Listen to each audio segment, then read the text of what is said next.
My experience has been so unique that I don't know where to begin.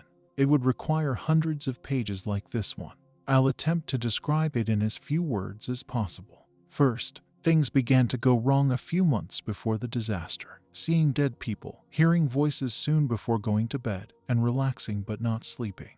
This section would take several pages to describe, so I'll skip forward to the accident day. My buddy was driving my car back from Quebec City when she lost control and we were engaged in a head-on accident with another vehicle.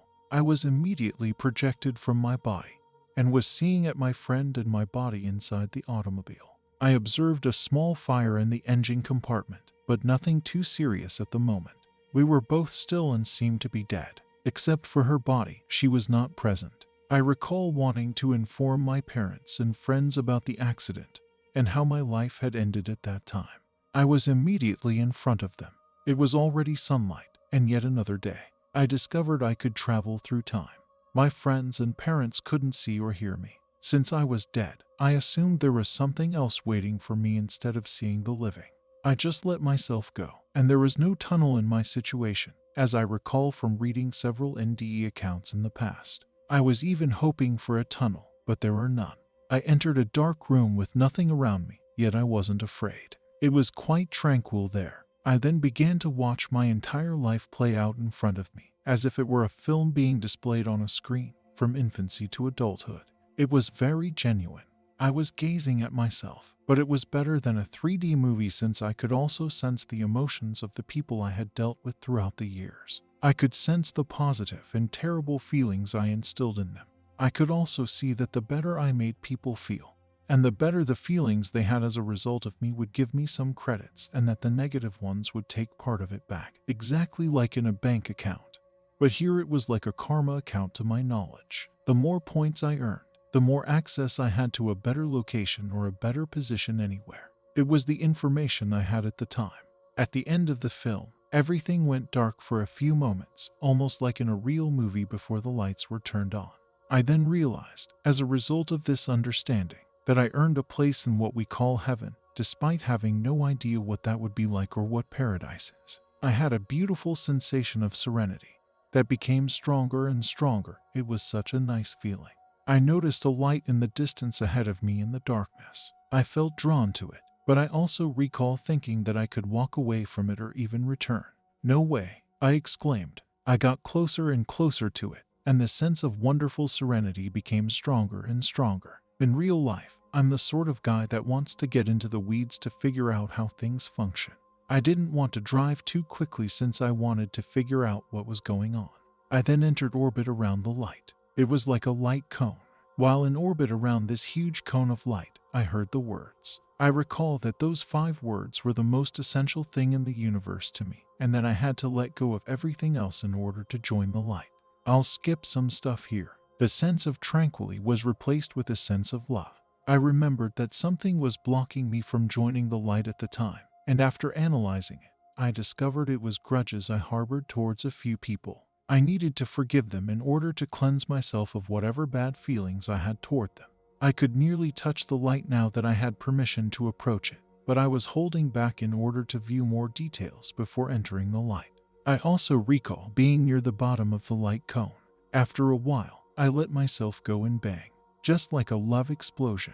The emotion I experienced before entering the light was fantastic, but it was not something I could convey with human words, but within, no way. There are no words to describe how I felt, except that I believed I was going to die because the sentiments of love were so intense. I was shocked that I could still think like I did on Earth, and I began to giggle as I thought, how can I die when I am already dead? So I said, come on, all the love you can, because I knew the light or intelligence inside it could comprehend what I was saying. I believed there was nothing better at the time, and it would be bad to heighten the love sense, because it was already far greater and stronger than any anticipation I had of paradise. Yes, more love, as I have stated. The emotion of immense love got stronger, and I recognized several degrees of brightness. I realized at that time that I had entire knowledge of the universe at my disposal, and all I had to do was ask. How amazing, I thought. My first question is there life somewhere else? I'm sure you already know the answer. If you don't, the answer is a resounding yes. My second question is whether there are numerous planets with higher advanced life forms than we have on Earth. The answer is thousands of worlds with higher evolution than Earth. My third question is whether there are numerous worlds with lower evolutionary rates than Earth. Thousands, indeed. My fourth question is, can I see what it's like on a planet with a greater level of evolution? Yes, you are here. I was on another world in an instant. I could see my body there. I'm in the company of others and may talk to them. How amazing, I thought. They were taken aback as I appeared in front of them. I was in a city with flat land. There were buildings with no windows or doors, similar to large boxes. They had a specific technique to get in, but it wasn't critical for me to know. We weren't chatting verbally, but I was able to understand each word, and I was aware that I was conversing in another language with them. Everything was done automatically. They wanted to know where I was from. They wanted to view the stars I could see from my planet in my head. The outcome was favorable. They also wanted to know where I was born, what areas I loved to visit, and what I liked to do on Earth. I told them I was born in Kaplan and enjoyed scuba diving in Port Daniel and Newport, Quebec. They wanted to see what it looked like in my head and a map of those places. They asked if I wanted to show them. Again, the outcome was positive since I was able to mentally show them the map. They inquired where I got my energy to survive. I realized immediately once that they were talking about food in an unusual way. When I informed them about the plants we consume on Earth, they asked, "Are you also consuming what used to be alive?" "Yes," I said. They said to me, "We knew there were primitive civilizations, but not this horrible." They were astounded that someone from such a primitive planet could meet them on their own planet. I inquired of the one, "Where do you direct your energies in order to survive here?" "We draw it from the cosmic power like you do, but directly rather than through natural interfaces," they explained. "Do you ever go to other worlds?" I inquired. "Yes, we do," responded the same person, and showed me a spacecraft that looked like an airplane but didn't have wings. I inquired as to what type of energy he was utilizing to travel thus far. "We're employing a gravity generator to attain practically infinite speed," he explained. I discussed the issues we faced on Earth with tremendous velocities owing to the gravitational forces at work. "Our gravity generator impacts the whole spaceship, including humans on board, so there is no gravity force harming passengers or crew," he explained. By the way, they were physically shorter than us and moved slowly in comparison to us. They also didn't have any hair. They wore an odd uniform that conformed to their flesh as if it were a part of it. It was difficult to determine where it started and finished. They informed me that we could visit your planet in the near future, although it is a long way away. "No problem. But be careful," I responded. I said my goodbyes and thanked them for the information, among other things. I got away from them and spent the night looking at the sky. It was nothing like Earth, and there was no moon, but the sky was stunning, with many stars. A few years later, some locals, including a couple of cops, reported seeing a UFO at Kaplan, Port Daniel, and Newport on the same night. The same description in separate villages at the same time. It was also covered in the local newspaper. At the time, I was living in Montreal, which was about 500 kilometers away. To return to my narrative, after gazing at the stars from that planet, I chose to return to my origin and the origin of everything, the light. What an amazing trip, I thought, when I consider how difficult it is for people to travel to and from the moon.